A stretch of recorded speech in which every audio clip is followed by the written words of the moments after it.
Bismillahirrahmanirrahim.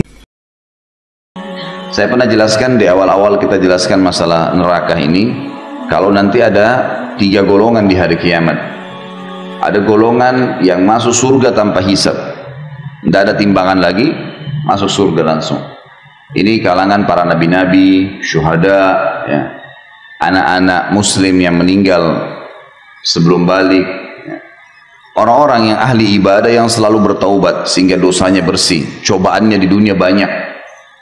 Orang yang sering kita lihat dari cobaan ke cobaan, dari cobaan ke cobaan tidak selesai-selesai, sementara dia orang beriman. Nah, ini adalah orang-orang yang tanda-tanda akan masuk surga tanpa hisab, karena cobaan itu membersihkan dosa-dosanya.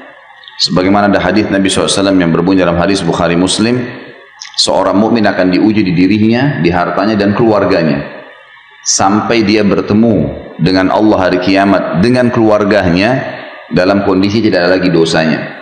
Orang-orang ini masuk surga tanpa hisab, nggak ada lagi timbangan amalnya. Masuk di dalamnya juga adalah golongan yang disebutkan oleh Nabi SAW, 70.000 orang dari umatku masuk surga tanpa hisab. Makna yang lain ada hadis, maaf, dalam riwayat yang lain dikatakan setiap 70.000 akan membawa 70.000 lagi. Ini semua masuk surga tanpa hisab mereka. Ada golongan yang kedua adalah orang kafir. Ini langsung masuk neraka tanpa hisab juga, karena hisab itu timbangan amal. Orang-orang kafir, munafik dan orang musyrik, 3 ini nggak ada timbangan amal, nggak perlu ditimbang amalnya, langsung masuk neraka. Begitu sudah menerima bukunya dengan tangan kirinya, dia udah tahu dia akan ke neraka, udah selesai, digiring oleh Allah, disuruh oleh Allah SWT, para malaikat menggiring mereka masuk neraka. Jadi ada yang masuk surga tanpa hisab, ada yang masuk neraka tanpa hisab, tidak ada lagi timbangan amal. Nah, tersisa di tengah-tengah adalah orang yang ditimbang amalnya. Orang yang ditimbang amalnya ini ada 2. Ada orang yang nanti setelah ditimbang amalnya, ternyata amal solehnya lebih banyak. Ini disebabkan karena dia masih banyak dosanya juga. Ada dosa yang dia lakukan, malas bertobat, nggak mau bertobat kepada Allah Azza wa Jalla. Nah, ini orang seperti ini bisa lolos. Misal amal solehnya 100.000, dosanya misal 90.000, ada 10.000 selisihnya. Nah, dia lolos nih, tapi ditimbang dulu, dihisap dulu. Nah, orang-orang yang dihisap tadi ini lolos karena amal solehnya lebih banyak, sama orang-orang yang masuk surga tanpa hisap, itu bisa memberikan syafaat. Mereka lah yang bisa memberikan syafaat. Golongan yang lain di dalam orang yang ditimbang amalnya, sekali lagi tadi ada orang tidak tanpa ditimbang masuk surga tanpa hisab, ada orang yang masuk neraka tanpa hisab. Di tengah-tengah adalah orang yang ditimbang amal. Orang yang ditimbang amalnya ada 2 golongan lagi.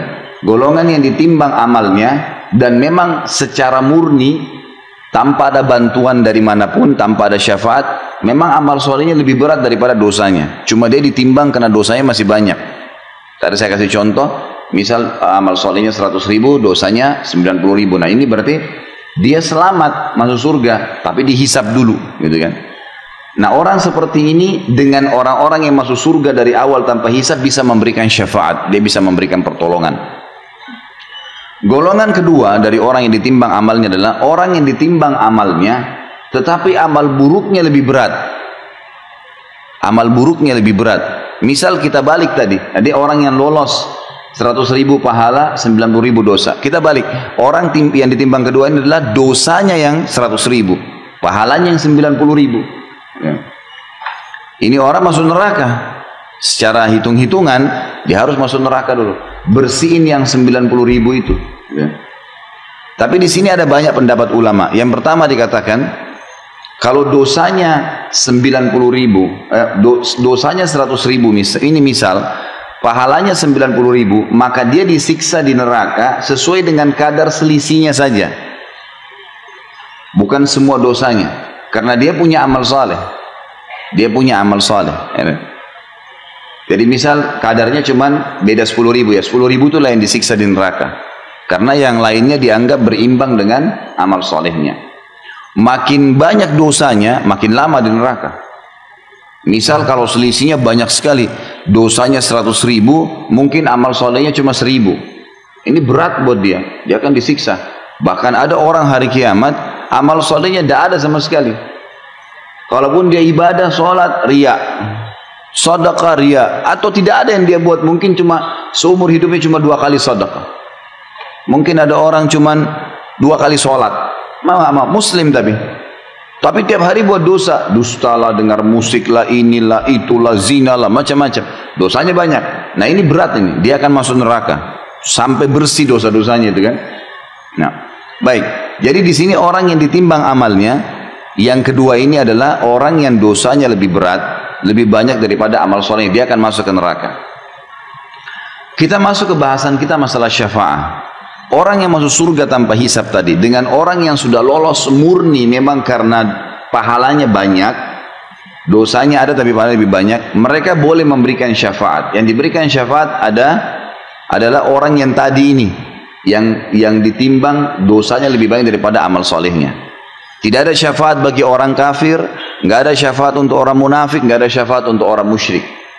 Yang kekal-kekal di neraka ini nggak ada syafaat, nggak ada pertolongan buat mereka, nggak ada orang-orang ini keluar dari neraka selamanya abadi. Yang kena syafaat hanya golongan kedua tadi yang ditimbang amal itu, hanya itu saja. Yang lain nggak ada lagi. Ini yang dimaksud dengan syafaat. Nah, yang memberikan syafaat tadi adalah orang yang lolos murni karena pahalanya lebih banyak dan para orang-orang yang masuk surga tanpa hisab. Amin. Dibersihkanlah. Nah, orang-orang yang masuk neraka dulu dari orang yang ditimbang amalnya, dari kaum muslimin atau kaum mukminin, orang yang beriman. Di dalam ilmu agama kita diberikan istilah dengan usatul mukminin. Usat itu maksudnya ahli maksiat. Maksiat, usat itu artinya orang-orang yang berbuat dosa, tidak sempat taubat, mereka masuk neraka nih. Nah, pada saat masuk neraka, disinilah saatnya syafaat. Saatnya syafaat. Diberikanlah syafaat ke mereka dari kerabatnya, dari teman-temannya. Bahkan Nabi Muhammad SAW sendiri memberikan syafaat, gitu kan. Nah, di sini akan dikeluarkan mereka, tapi mereka sudah masuk ke neraka. Dan Allahu a'lam berapa lama, gitu kan. Allahu a'lam. Ada juga pendapat ulama mengatakan syafaat orang-orang yang masuk surga tanpa hisab, mereka bisa memilih kapan mereka memberikan syafaat.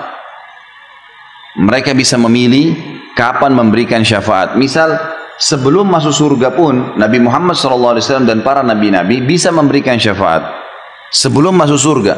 Jadi masih selesai timbangan amal, orang-orang masih pada lewat di atas sirat, itu sudah ada syafaat-syafaat mereka. Ada orang-orang yang dapat syafaat. Contoh misal ada orang dosanya 100.000, tadi pahalanya 90.000, selisihnya kan 10.000 ya. Nah, dia mendapatkan syafaat nih, syafaat nabi-nabi, syafaat Nabi Muhammad SAW misalnya, syafaat seorang keluarganya yang mati syahid. Maka dosanya dibersihkan, dosanya dibersihkan. Mereka lolos nih, karena diberikan syafaat oleh orang-orang yang masuk surga tanpa hisab. Ada juga orang yang dapat syafaat tapi bukan dari golongan yang masuk surga tanpa hisab, cuman dari kerabatnya yang lolos tadi timbangan amal tapi sedikit. Misal tadi masih ingat saya bilang kalau ada orang yang murni pahalanya 100.000, dosanya 90.000, kan dia lolos masuk surga ya. Dia punya selisih 10.000 kan. Nah, dia diberikan kesempatan oleh Allah untuk memberikan syafaat. Dia diberikan kesempatan oleh Allah Azza wa Jalla untuk memberikan syafaat sesuai dengan kadar pahala dia yang lebih saja. Jadi ada orang yang memberikan syafaat tanpa hisab, itu terutama nabi-nabi, mereka bisa memberikan syafaat kapan saja sebelum masuk surga pun ya.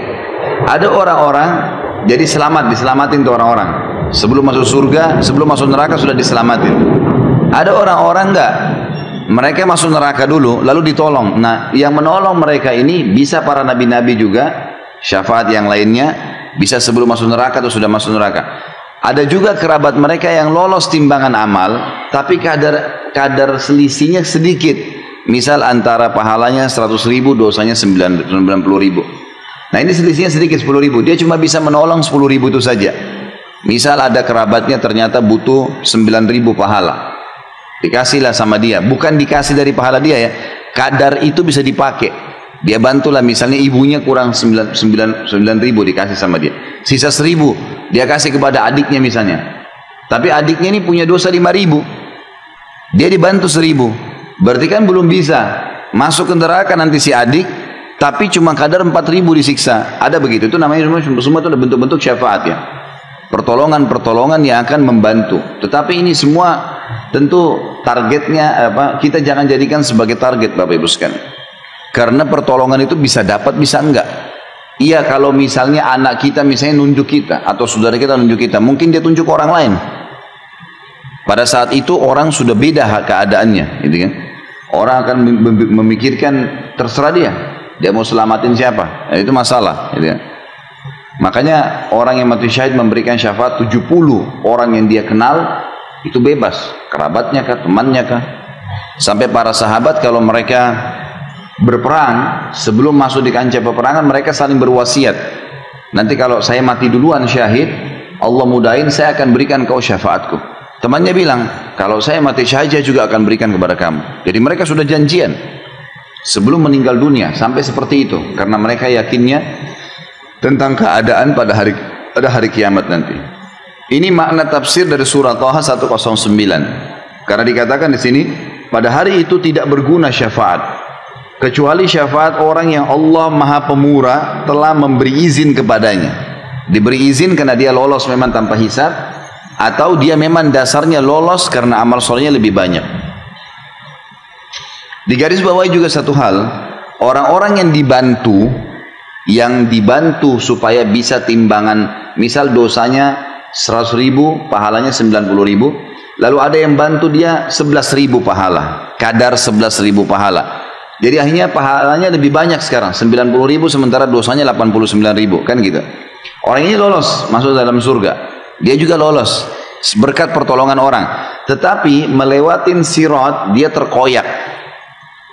Karena di sirat itu nanti kita pelajari di akhir-akhir bab kita nanti dalam neraka ini, itu di sirat nanti jalan yang gelap, licin, gitu kan, besar, dan di bawahnya itu di bawahnya sirat itu neraka. Apinya kelihatan, malaikat di kiri kanan mencambuk orang yang masuk neraka. Ada orang yang lolos seperti bulan purnama, terang. Ada orang seperti bintang-bintang, ada orang seperti menunggangi kuda, ada orang seperti berlari, ada orang yang berjalan dan terkoyak. Nah, terkoyak ini karena ada besi-besi tajam di antara sirat. Nah, terkoyak ini kenapa? Karena dia punya dosa, semestinya masuk neraka, tapi karena pertolongan orang, syafaat orang lain, dia lolos. Dosanya 100.000, pahalanya 90.000, selisih 10.000. Ada orang yang bantu dia 11.000 misalnya. Nah, 11.000 ini membuat dia lolos akhirnya masuk ke dalam surga, tapi melewatin sirat terkoyak. Jadi tubuhnya terkoyak, berdarah, gitu kan? Tapi dia tetap lolos. Nanti akan kita bahas di akhir bab kita. Itu makna daripada Allah Maha Pemurah telah memberi izin kepadanya dan dia telah meridhoi perkataannya. Maksudnya dia ucapin kata-kata, Allah terima. Kemudian firman Allah yang lain adalah surah Az-Zumar ayat 44. A'udzu billahi minasyaitonir rajim. Qul lillahi syafa'atu jami'a lahu mulkus samawati wal ard thumma ilaihi turja'un. Katakanlah hai Muhammad, hanya kepunyaan Allah syafaat itu semuanya. Tentu dong saya dengan izin Allah, Allah yang berikan kepunyaannya ya.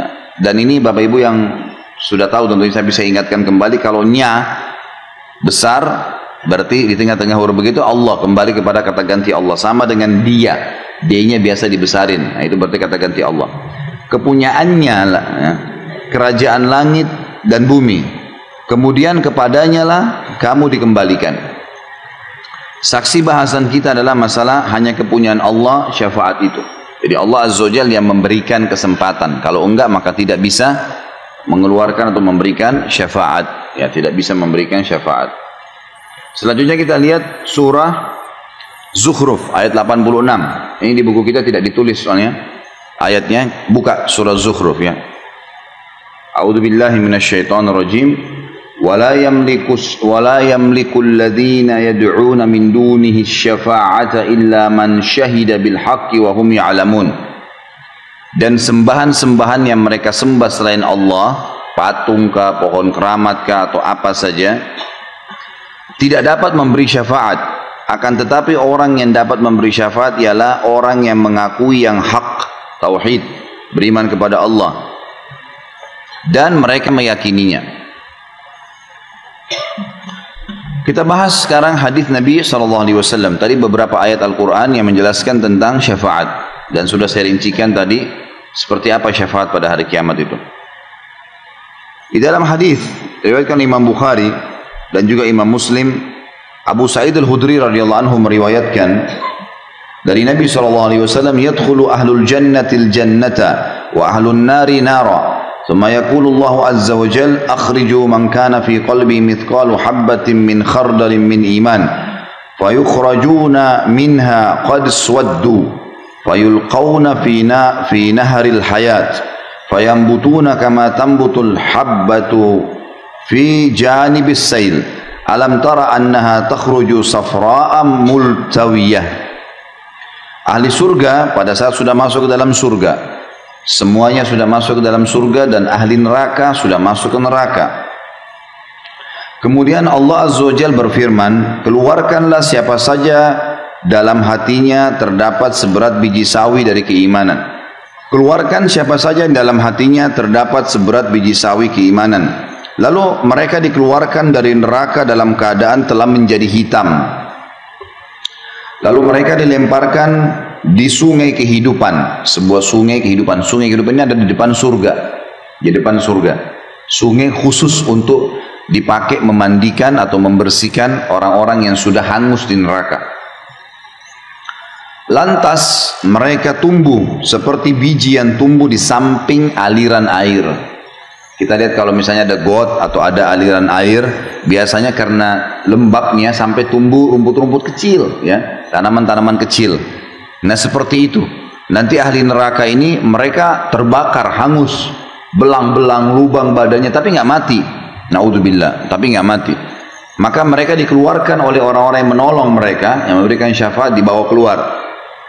Lalu dimasukkan ke dalam sungai kehidupan. Maka mereka dicemplungkan di situ, dimasukkan, lalu mereka tumbuh seperti tumbuhnya bunga atau pohon yang kecil di samping aliran. Tidakkah, kata Nabi SAW, kamu tahu bahwa biji tersebut yang baru tumbuh dalam keadaan kekuning-kuningan lagi lemas, ya, seperti itulah mereka akan tumbuh. Hadis ini memberikan pelajaran kepada kita tentang adanya syafaat, pertolongan. Ahli neraka dikeluarkan yang bermaksiat kepada Allah, tapi ingat, hanya orang mukmin yang bermaksiat. Orang kafir, fasik, orang kafir, munafik dan musyrik, dosa-dosa musyrik besar, menyembah selain Allah, ya, dan seterusnya, menyembelih kepada selain Allah, ini semua tidak bisa keluar, tidak bisa dapat syafaat. Kemudian hadis selanjutnya adalah hadis riwayat Imam Muslim dari Samas Abu Sa'id Al-Khudri radhiyallahu anhu meriwayatkan sabda Rasulullah SAW, adapun ahli neraka yang memang penghuninya, maka mereka tidak mati dan tidak pula hidup di dalamnya. Siksa yang luar biasa, hangus, terpotong badannya, ya, lobang-lobang tubuhnya, nggak mati. Maka tidak bisa dikatakan mati, tidak juga dikatakan hidup, tersiksa luar biasa. Dan setiap kali mereka sudah hangus, hancur badannya, dikembalikan oleh Allah SWT lagi utuh, kemudian disiksa lagi. Proses mengutuhkan tubuh mereka juga sudah sakit, plus lagi disiksa kembali, dibakar, dicincang, dilubang-lubangin, makan macam-macam makanan yang merusak tubuhnya. Tetapi manusia yang dibakar api akibat dosa-dosa mereka, maka Allah betul-betul mematikan mereka. Kalau seandainya ada orang yang tadi orang mukmin yang berbuat dosa, kemudian habis dosanya nih, udah habis dosanya, maka dalam hadis ini dikatakan Allah mematikan mereka, sudah nggak bisa buat apa-apa, gelimpang. Tidak diutuhkan lagi kembali, hingga ketika mereka telah menjadi orang, ya, ketika mereka telah menjadi arang, sudah hangus, ya, seperti kita tahu kalau kayu bakar, terbakar, sudah lubang-lubang, hitam, maka diizinkan untuk diberi syafaat. Lalu mereka dibawa berkelompok-kelompok, dikeluarkan semua oleh para malaikat, dibawa, tapi dalam kondisi mereka tidak bisa buat apa-apa. Lalu disebarkan di sungai-sungai surga. Kemudian dikatakan, wahai ahli surga, berkumpullah bersama mereka. Lalu mereka tumbuh seperti biji-bijian tumbuh yang di tengah buih banjir. Jadi maksudnya nanti orang-orang ahli surga akan memberikan syafaat. Dia sebutkan misalnya siapa, atau dia datang sendiri menunjuknya, malaikat akan mengambil siapa yang ditolong itu, tapi dalam kondisi memang orang-orang mukmin yang sudah dapat syafaat ini dalam kondisi sudah lemah, sudah nggak bisa bahasakan di sini mati. Tapi kan kita sudah tahu ya, tidak ada kematian di akhirat. Jadi ini cuma bahasa mati, artinya sudah tidak diperbaharui lagi oleh Allah SWT. Karena ahli neraka masih punya dosa, apalagi orang kafir, naudzubillah, terus rusak diperbaikin, disiksa lagi, rusak diperbaikin, begitu tidak ada batasnya, kekal selamanya. Maka orang-orang ini akan dikeluarkan oleh para malaikat lalu dibawa ke sungai. Lalu dikatakan ke sungai di depan surga. Lalu dikatakan kepada penghuni surga, kumpullah. Maksudnya kumpul di sini ada hadisnya nanti menjelaskan. Orang-orang ahli surga memercik-mercikkan mereka dengan air itu di sungai kehidupan tadi. Dipercik-percikan dengan air sehingga mereka ya jadi seperti kayu yang sudah terbakar seperti arang lalu disiram. Terus ya sampai mereka tumbuh seperti tumbuhnya tanaman atau biji yang ada di antara buih air gitu. Jadi mereka tumbuh di dalam sungai itu. Hadis selanjutnya, hadis yang diriwayatkan oleh Imam Ahmad dan ini disebutkan sahih sesuai dengan syarat Imam Muslim. Abu Sa'id Al-Khudri juga radhiyallahu anhu menuturkan bahwasanya Nabi Rasulullah SAW bersabda, "Sayakhruju nasun minan nari kad ihtaraku wa kanu mithlal humam. Thumma la yazalu ahlul jannati yarushuna 'alaihim al-ma' hatta yambutuna nabatal gutha'i fis sail." Orang-orang akan dikeluarkan dari neraka dalam keadaan telah terbakar dan mereka sudah seperti arang. Arang kita tahu sudah hitam, bolong-bolong gitu kan. Kemudian ahli surga menerus mencipratkan air pada mereka hingga mereka tumbuh seperti tumbuhan yang lemah di aliran air. Di sini maksudnya tentu hadis Rasulullah tidak bisa dibaca satu-satu ya. Ini saling menguatkan. Artinya kalau kita tarik dari 3 hadis ini, ahli surga akan berikan syafaat dulu. Saya mau tolong si fulan, saya mau tolong si fulana, misal. Allah izinkan dia. Maka diambillah orang tersebut, baik dia tunjuk, dia jemput, dia tanya, sampaikan, maka malaikat mengambil, lalu dikeluarkan, dicemplungin di sungai kehidupan tadi di depan surga. Nah, ada riwayat tadi yang pertama dikatakan begitu mereka ditaruh, mereka tumbuh seperti tanaman yang lemas di pinggiran saluran air.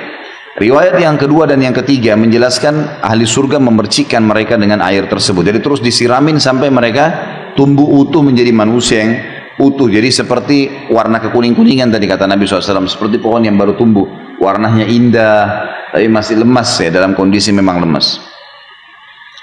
Hadis selanjutnya, hadis diriwayatkan, hadis ini disahihkan oleh Syekh Albani dalam silsilah hadis sahihah.